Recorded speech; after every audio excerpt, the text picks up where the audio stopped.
I open my open my Windows again and start working on it. And I know I got to deliver this 2-pager by Monday. And operating that way, as I reflected on it, it was always this style of thing, regardless of the team. So this is a view of what at that time we called a funnel, what now we all call growth loops.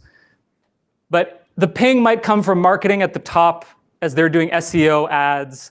And they might say, I need a new us versus them web page. Or the ping might come from the growth team working on the website, nurture emails. They might need something from product marketing. Sales might ask for a 2-pager or a pitch deck or a new demo. Or a CX might come asking for a new training, documentation, new webinar.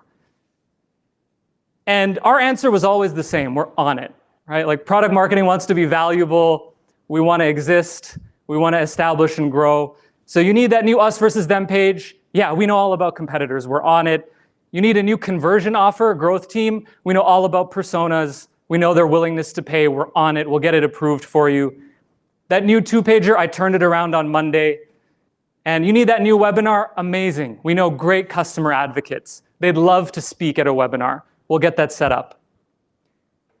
Doing this felt great, but when we looked at were we actually getting people to move to Creative Cloud at a game-changing, faster pace, the answer was always no, right?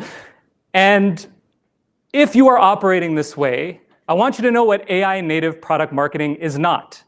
It is not just doing this with AI, right? Where you upload all of the past 2-pagers you've made, you upload all these documents, you engineer a great prompt, and you deliver the thing faster and more often that still doesn't really migrate people to Creative Cloud or whatever you're trying to do. At that time, I learned something which now I would characterize this way for AI. You can't slap a Tesla dashboard on a horse-drawn cart and call it an electric vehicle. And that's sort of what this feels like if you do this with AI. What we actually did is we stopped saying on it, and we started asking a lot of questions. And in this example, it was really interesting. So the next week, I talked to that salesperson. I talked to all the different teams asking for things around this central problem, and I learned a lot. First, the us versus them competitor pages marketing needed, all of those new emerging people taking up market share were all cloud-based companies. Looks like cloud is not the problem in Creative Cloud. The people who needed the new conversion offer, dropping conversion rates, wasn't everyone. This was a segment problem. This was just young creators. The new 2-pager, all those features, there were already so many features. When we dug into it, the real feedback on calls was that they didn't need most of them. So that was actually a packaging problem, not a content problem. The new webinar, that was because early users were churning very quickly after subscribing. That was a time to value problem. If they didn't have time to use the product, they probably weren't going to join a webinar, although we could do one. And taking all that signal, we went and got more outside the company. I developed something I call Fast 5 with my team because it seems daunting as a product marketer to make time to go do research yourself. We're so busy. But one thing that's fascinating is you need a huge sample size if you want to say this is true for 63% of a population. But if you just want to say, did I find things that are true for the majority of a population, 5 conversations will surface that thing with 97% certainty. It's pretty cool math, right? So you go have 5 conversations. I used to extend this to within 50 miles, go talk to them in real life, and try to get 50 minutes of their time so you can go deep. The best way I found to run these interviews is not to script out questions. And I won't go into it now, but it's described really well in this award-winning book by Adele Ravella. Highly recommend it. And we were able to take that to complete the story, to have the end of the story in good storytelling, to deliver incredible things for young creators. On the left, we did package a new product, not all of the things in Creative Cloud, just what young creators need for social media, video, called it Adobe Express. In the middle, we found a new go-to-market motion we got colleges to give all of their students Creative Cloud for free, and they paid for it at an enterprise level. New enterprise motion, wildly successful. Over 100 institutions gave millions of students Creative Cloud for free. And on the right-hand side, when we dug into what delightful moments early on keep them engaged, it actually wasn't training so much as it was community and connection. So we partnered with Reddit to create activations like a global canvas where everybody in the world could contribute one layer onto the canvas. And you can see an image here of just incredible things people were creating together. And it worked. Actually, young creators went from a stagnant segment in Creative Cloud to the fastest growing segment, passing all total over $1 billion of ARR before I left Adobe.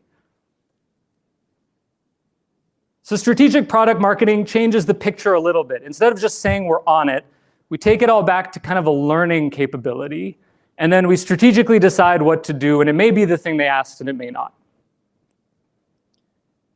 The big insight when you think about learning and think about AI native product marketing, everyone is using AI to speak. I have found very few people are using AI to listen and learn, and it's actually gotten incredibly good at that. I'll come back to that. What's composable product marketing? I don't know that anyone uses this term. It makes sense to me.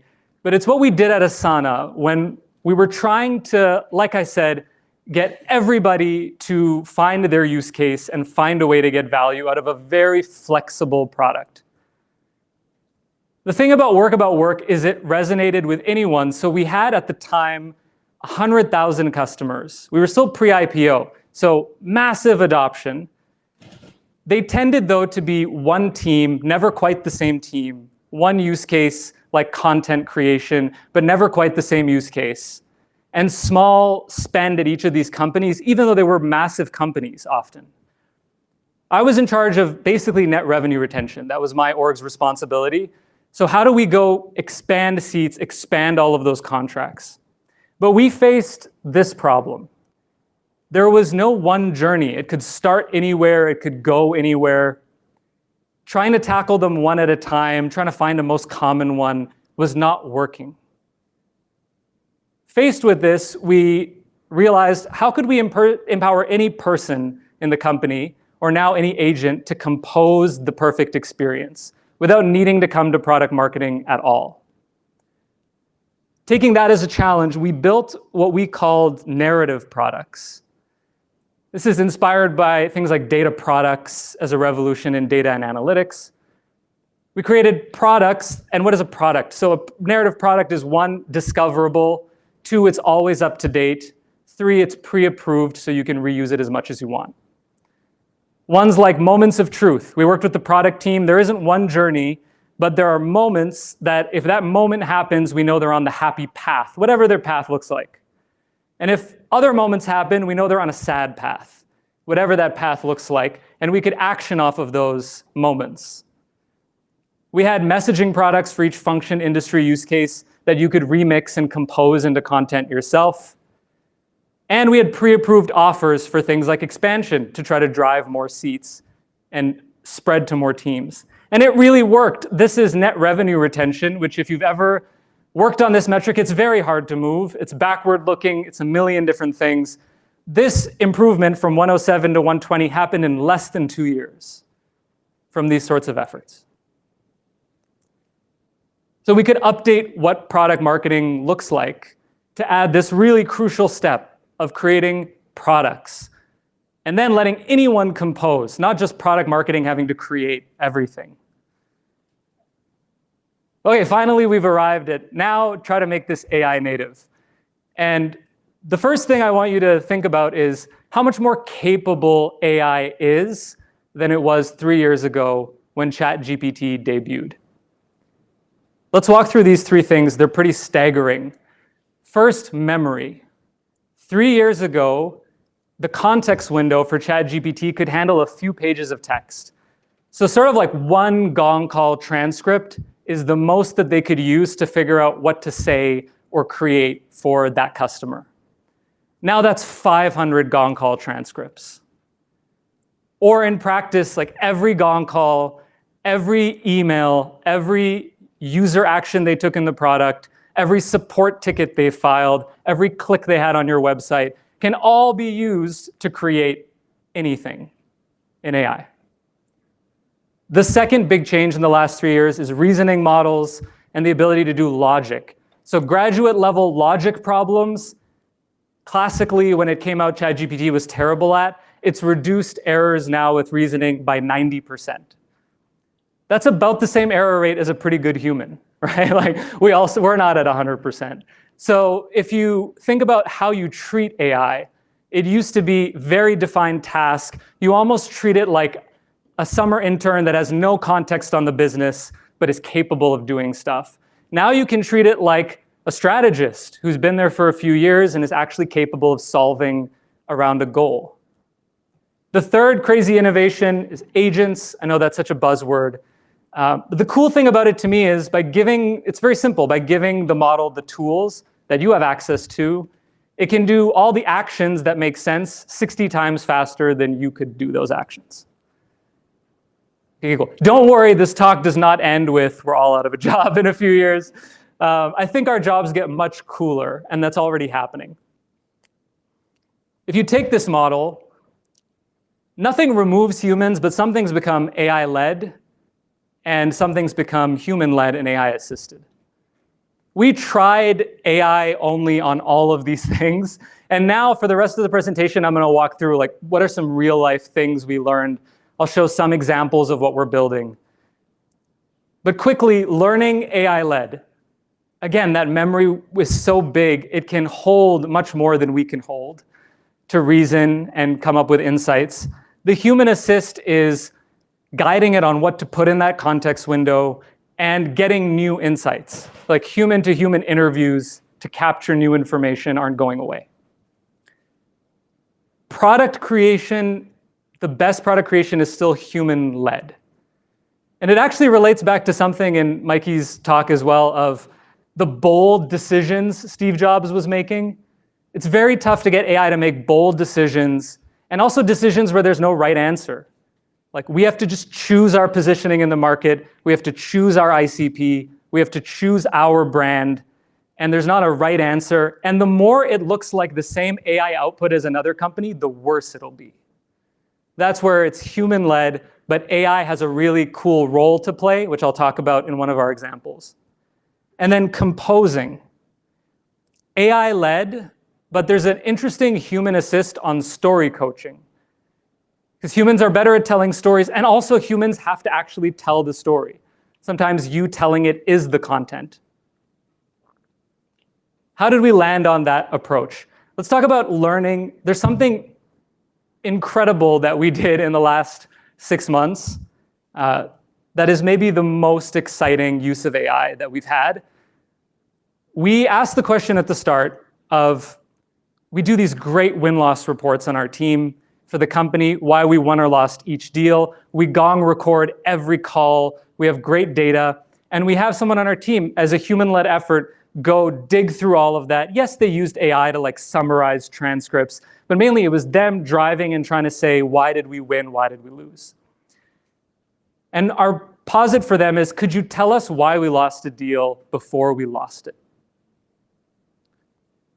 And we've gotten there.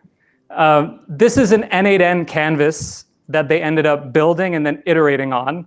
N8N is a workflow automation tool that makes it easy with no code. You can drop in agents, give them tools. And what this is doing is pulling, step by step, all of the gong calls about a current live deal in the pipeline, all of the emails, all of the actions they've taken on our website. It's then prompted to figure out the health score across 18 different characteristics that are the 18 different things that if they're all healthy, we win a deal, and the more of them are unhealthy, the more likely it is we'll lose a deal. They also don't stop there. The AI gives a little description of why it rated it yellow or red on health or green. That's verifiable. I can go look at the call myself and make sure it didn't hallucinate. And not only that, it tells you what the salesperson should do next to turn those red things to green.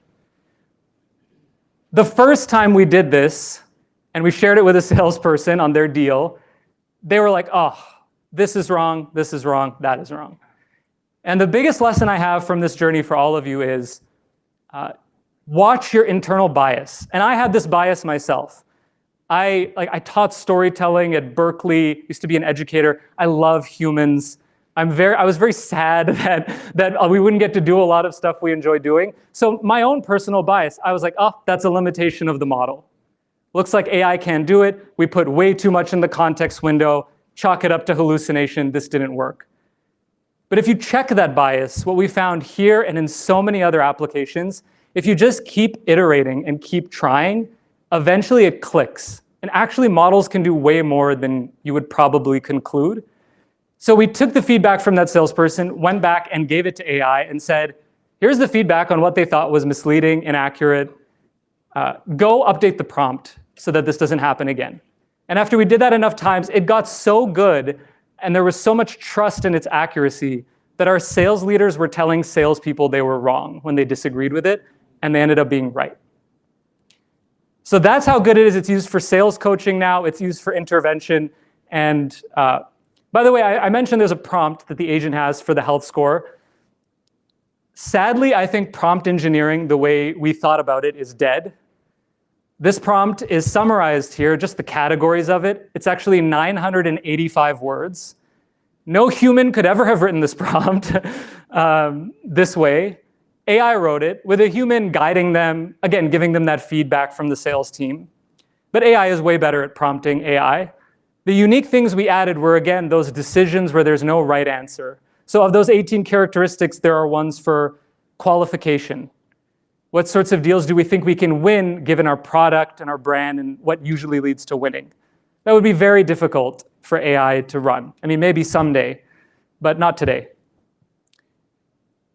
Decisions like which competitors we want to go against, which ones we have more of a right to win against, those sorts of things we gave it, but it produced iteratively this prompt. Our competitive win rate last year in head-to-head evaluations was 75%. And we're in a very competitive industry.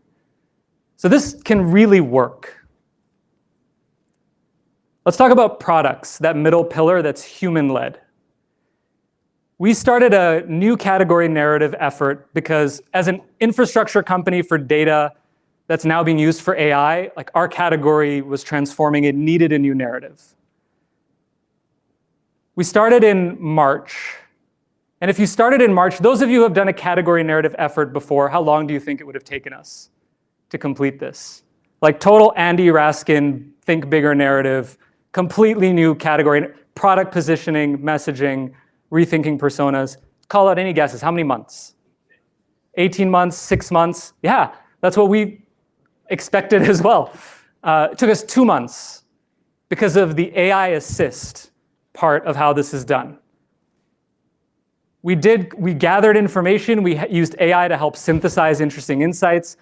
We actually had it's like simple to train ChatGPT as a reasoning model because the context window is so big. So there was a series of prompts me and our co-founder did where we said, go read Andy Raskin's book on bigger narrative, go read these other people's thought leadership, and become the best CMO in the world, and come back and tell me what you learned. It came back and gave that back. Now that's in the context window. Okay, now read all of these industry blogs, read about this, go tell us about our category. These are our main competitors. Read everything there is to know about them. You're an expert on it. Summarize what you learned. And once all that was in the context window, we were like, great, what are 3 different ways you think the problem could be characterized in our new category narrative? And it did a pretty good job. And that was before we even connected it to gong calls. We did fast fives. We went and talked to real people and gave those transcripts to AI. We were still crafting and storytelling, but it was like my favorite prompt. Pretend you are the persona of a director of data engineering. How would this land on you? What would you love? What would you hate? Fast iteration. That's how we did it in 2 months. The problem statement we landed on is this, the AI value chasm.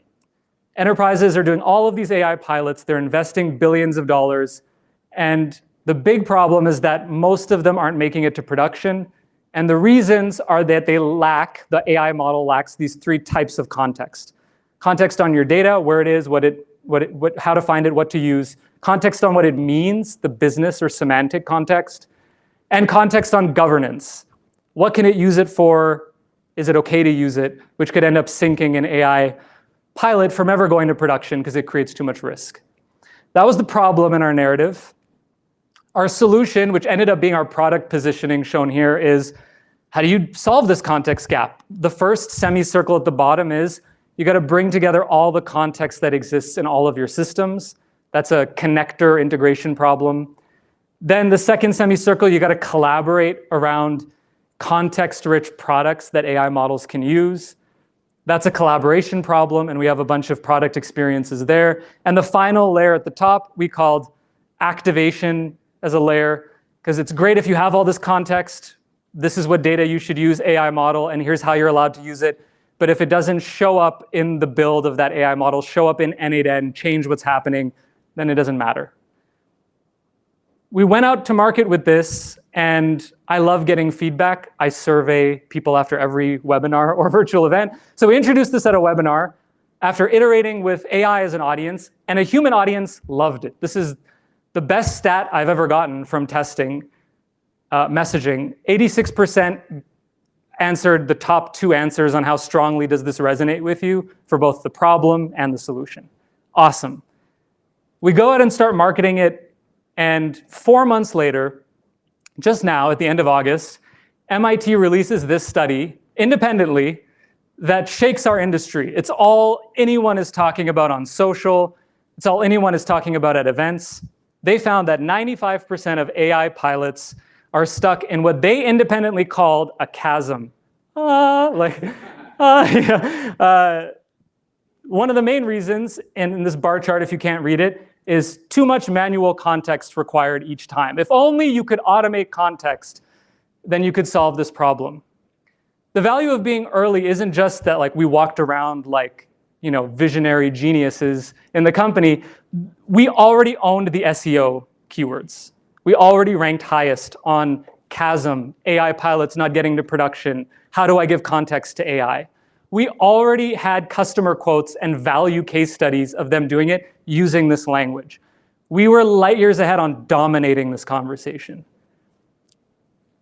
The last step is composing, which is AI-led. This actually happened in those 4 months before the MIT report. We have our biggest marketing spend of the year. We go to Snowflake and Databricks, 2 giant platform companies. We go to their summits. We spend over $1 million. We have a very high ROI expectation. And this journey, if you follow the arrows, this is how you experienced our campaign, which was, don't do AI. Cut through all the AI messaging at the event, ... without context. We had it outside on the street. When you walked into the lobby, this video played with fake news articles. This is all AI generated of how people did AI without context, and they ended up... Breaking news. AI agents are going on strike, and their demands? I did not expect audio. If you could cut the audio, because it's a little tough for people to see. But what I want you to notice is not so much the content of the video, but most of these scenes are AI generated. So we have a videographer, but we have 1, and they do the work of 10 people, right? As you go through the event, you kept seeing this messaging consistently. At the booth, we had a cool thing you see in the top right, a newspaper that AI helped us create called the Metadata Weekly. The headline story was about the Metadata Lakehouse Accords. Metadata Lakehouse is the name of our platform. And the accords were between humans and AI agents finally getting to peace because humans agreed to give them the context they need to actually do their job. It was awesome. We ended up beating our lead generation goal. And it didn't stop at the event. After the event, we used tools like Clay to personalize post-event outreach. We use Actively to trigger personalized follow-up and reactivate those leads. That is what helped us blow through that ROI expectation on our biggest risk, biggest spend of the year. It's pretty incredible. Clay and Actively helped us get our email response rates to 4x.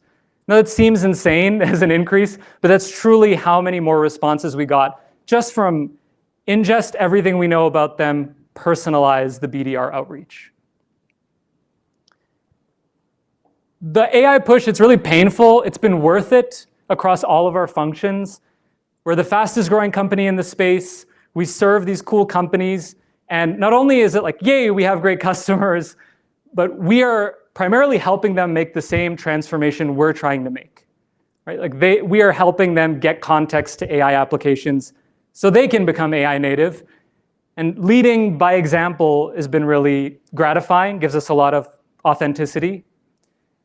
All total, our customers now are valued at over $10 trillion. It's kind of mind-blowing. It's like by GDP, it would be the third largest country. So it feels great to not just go through this painful transformation, but to make incredible impact. I want to leave you with like one more thing to do a Steve Jobs impersonation. Org charts. Everyone's big thing is, what is the org chart going to look like? This is what we think ours will in product marketing. And it mirrors a little bit those capabilities I had up earlier. There's an intelligence team that's mostly agents for things like surfacing insights, tagging those insights, trends, reports, and a human interviewer to gather new insights. There's a products team, mostly humans, to own those creative narratives around industry, personas, journeys, solutions, but with AI simulators to get fast iteration. Then there's an activation team, mostly coordinating agentic project managers and writers and content creators, but with a story coach to coach their content and coach humans for things like executive keynotes. And an AI ops person. The technology is changing way too fast. This is like necessary to not have this all go out of date in a year. If this excites you, please come chat with me. I would love to help you think about it in your company. And if you're interested in Atlan, we are still hiring humans, believe it or not. Like this video? We've got loads more on demand. To access all previous event recordings, become a member. When you join, you also get access to more resources, templates, and inspiration from other leaders and PMMs. If you do want to catch us live, though, why not join us at our next event? Simply head to the link in the description to see where we're headed. Thanks for watching, and we'll see you next time.